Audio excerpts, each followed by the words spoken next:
नमस्कार मंडळी. तर आज बनवूया कलाकंद पेढे. हे पेढे कोणत्याही देवळाच्या बाहेर इझिली भेटतात आणि 100 रुपयाला अगदी एवढुडेसे पेढे हे देतात. धड मनही भरत नाही आहे आणि पोटही नाही आहे. तर घरच्या घरी अगदी हे पेढे सोप्या पद्धतीने बनवले जातात. तर रेसिपी आहे ना अचूक शेअर केलेली आहे, शेवटपर्यंत पहा. सगळ्यात अगोदर आपल्याला 1 लिटर दूध लागणार आहे. तर फुल फॅटचं चितळेचं मी 1 लिटर दूध घेतलेलं आहे. कढई ठेवूया आणि त्यामध्ये 1 लिटर दूध टाकूया. दूध आहे ना असं घट्टसर दाटसर होईपर्यंत तापवून घेऊया, गरम करून घेऊया. आता अर्धा चमचा लिंबूचा रस तर अर्धा चमचा पाणी असं प्रमाण घ्यायचं आहे. खूप काहीसं लिंबूचा रससुद्धा घ्यायचं नाही आहे, कारण जे दूध आहे ना त्या अगदी आपल्याला पनीरसारखं फाडायचं नाही आहे. थोडंफार जरी फाटलं ना तरी चालतं. त्यामुळं एका वाटीमध्ये अर्धा चमचा लिंबूचा रस तर अर्धा चमचा पाणी असं काहीसं प्रमाण घेतलेलं आहे. आणि पाहू शकता दूधसुद्धा छान असं गरम झालेलं आहे. आता करूया गॅसची फ्लेम आहे ना कमी आणि त्यामध्ये 1 चमचा लिंबूचा रस टाकायचा आहे.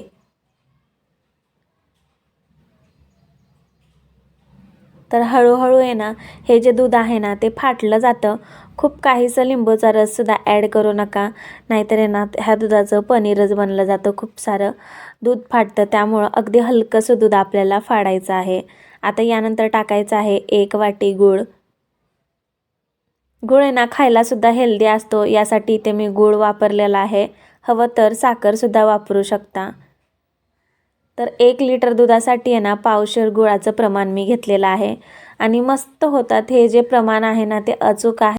जसे आपण बाहेरून विकत आणतो ना सेम त्याच पद्धतीने हे पेढे होतात बरं का. ह्याची चव म्हणा किंवा टेक्स्चर, कलर जो आहे ना तो सेम बाहेरून विकत आणतो त्याच पेढ्यासारखे होतात. आता व्हिडिओमध्ये बघू शकता दूधसुद्धा फाटलं गेलेलं आहे. तर हे मिश्रण पूर्णपणे आटवून घ्यायचं आहे. त्यासाठी गॅसची फ्लेम आहे ना मोठी करा आणि मिश्रण आहे ना हळूहळू आटवून घ्या. त्यामधलं पूर्णपणे पाणी जे आहे ना ते कमी झालं पाहिजे. आता ह्या मिश्रणामधले एवढं पाणी कमी झाल्यानंतर ह्या स्टेजला टाकायचं आहे मिल्क पावडर. साधारणतः 4 ते 5 चम्मचचं मिल्क पावडर इथे मी ॲड केलेलं आहे. तर मिश्रण आहे ना मिक्स करून घेऊया. मिल्क पावडर टाकल्यामुळे ना मिश्रणाला खूप छान अशी बाइंडिंग येते. आता परत एकदा ह्यामधलं जे राहिलेलं पाणी आहे ना ते सुद्धा पूर्णपणे आटवून घ्यायचं आहे, कमी करून घ्यायचं आहे. आता टाकूया 1 चमचा तूप. मिक्स करून घेऊया मिश्रणामध्ये. इथे अगोदरच मी चितळेचं दूध वापरलेलं होतं, त्यामुळं तूपसुद्धा टाकायची गरजच नव्हती. कारण ऑलरेडी हे जे मिश्रण आहे ना ते असं तूप असल्यासारखंच वाटत होतं. पण तरीही 1 चमचा मी तूप ॲड केलेलं आहे. आणि खरंच सांगते ह्या कलाकंदची जी चव आहे ना, आहा, खरंच अप्रतिम होती बरं का. आणि चव जी आहे ना ती अजून जिभेवर रेंगाळत आहे. त्यामुळं म्हटलं की ही रेसिपी आहे ना तुमच्यासोबतसुद्धा शेअर करावी आणि तुम्हालासुद्धा ह्या रेसिपीचा ना आनंद घ्यायला यावा यासाठी.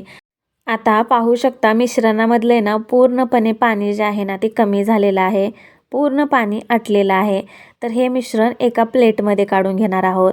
तर सर्वात अगोदर प्लेटला आहे ना तूप लावूया, जेणेकरून जे मिश्रण आहे ना ते खाली चिकटणार नाही आहे यासाठी.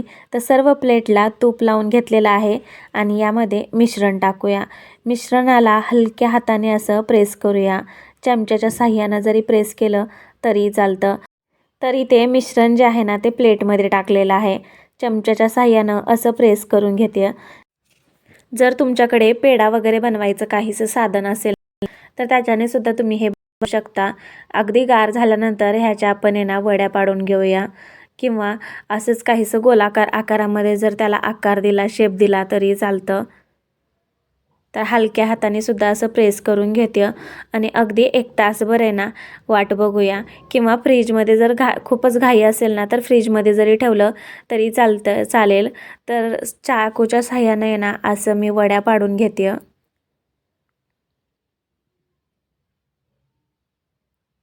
आणि एकदा तुम्ही माझ्या पद्धतीने नक्की ट्राय करून पहा. खरंच खूप अप्रतिम लागतो हा कलाकंद. खायला आहे ना खूपच मजा येते आणि माझ्या घरच्यांनी तर खूप एन्जॉय केलं.